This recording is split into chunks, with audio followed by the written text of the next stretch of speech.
Choose life. Choose net zero. Choose clean air. Choose my career. Choose a big flip-flopping lie.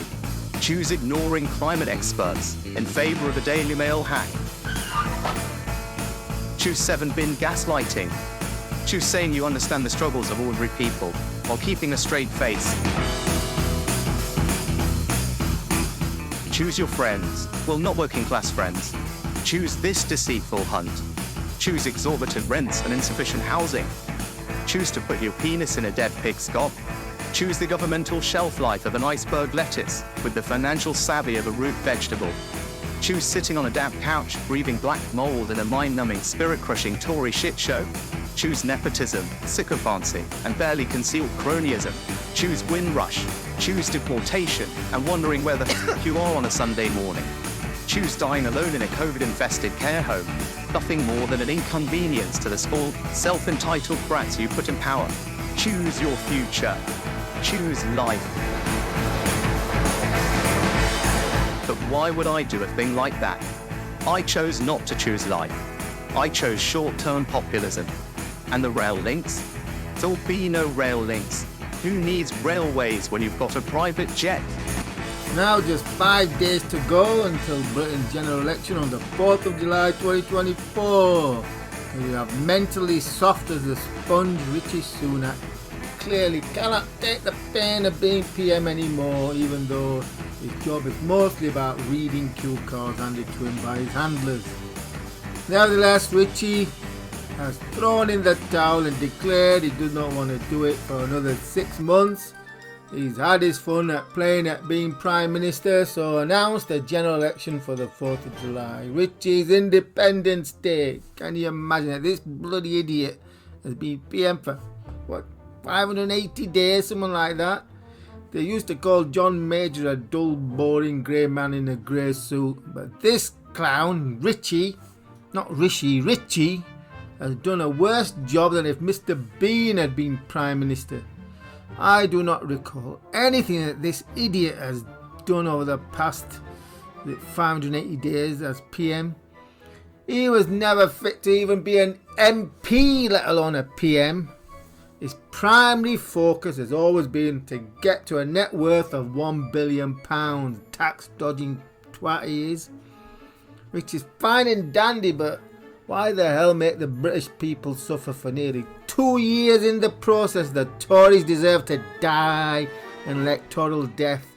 The party needs to go under a major purge. Just purge them all, wipe it out completely.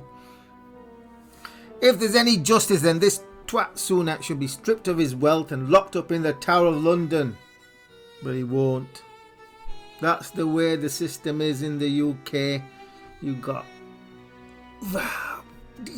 vile creatures, billionaires ruling over the masses, brainwashing them with the media. I know it won't result in Britain's Independence Day, given that there is no choice between fake socialist wannabe multimillionaire Keir Starmer, who is destined to become Britain's next sorry excuse for a Prime Minister, which has been the trend directory Britain has been on since I last covered the prospects for a UK election at the start of the year, when I concluded that the Tories had committed suicide as soon as they decapitated Boris Johnson. This trust was a disaster. Rishi Sunak is only marginally better, hence the Tories were finished, and there was going to be electoral bloodbath. Labour winning by over 400 seats will not have surprised me, doubling their current 198 count and well past the 326 seats winning post. So the latest polls confirm that the Tories are dead as a dormouse. Despite all of the propaganda of the past 6 months, the Tories have actually sunk further lower in the polls, with Labour maintaining a commanding lead of 41% versus Tories dead on 20%. As Nigel Farage's Reform Party soaks up both Labour and Tory voters to rise to 16%, which is just enough to inflict further damage on the Tories by giving those extra seats the Tories would have managed to hold on to over to Labour. Not Labour, Labour, the bloody line. There's no democracy in Britain. And don't think for a moment that floating turd in the last few days is going to pull things around for the Tories. Every time he opens his gob, everyone gets reminded why they should not vote for this idiot, vote for the Tories. It's going to be a bloodbath. Even worse nightmare than Richi's gang of idiots. Labour Party with a landslide victory, well over 400 seats. Does it matter if Labour wins with, say, 405 or 455? The damage done will be the same. They will be able to get through every crackpot bill through Parliament aimed at punishing those who work hard and rewarding the bums sat on the benefits their whole lives, waiting for someone to come along and spoon feed them. Then we have the bureaucracy, the silly servant paper pushers that are likely to see their ranks grow by 1 million under Labour. As the cure for unemployment will be in the age of AI, we are going to see Labour create tens of thousands of back offices full of hundreds of paper pushing people who will vote for Labour, shuffling papers between offices. What a joke. You know, a modern day version of digging a hole and filling it back up. Get ready for a lot higher inflation in the UK. Yes, there may be an initial growth spurt from all of the rampant money printing, but it will soon feed through to higher prices, inflation and its bond market consequences. So here we stand, less than a week before the election, as Britain exposed to volumes of poop across its broadcast media, as if either Labour or Conservatives winning was going to make any difference to the fundamentals of a sinking US aircraft carrier. That's what Britain is. Neither party will ever do what needs to be done, which would amount to a revolution. It would have taken the likes of Jeremy Corbyn to usher in a new dawn for Britain. Yes, it will be painful, but all the current buffoons will do is to continue the current status quo, thus make things a lot worse for ordinary folk.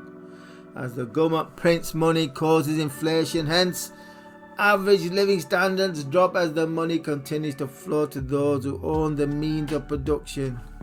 Yes, you can get rich in Britain by doing the opposite of what the system wants you to do, as I covered in my How to Get Rich guide.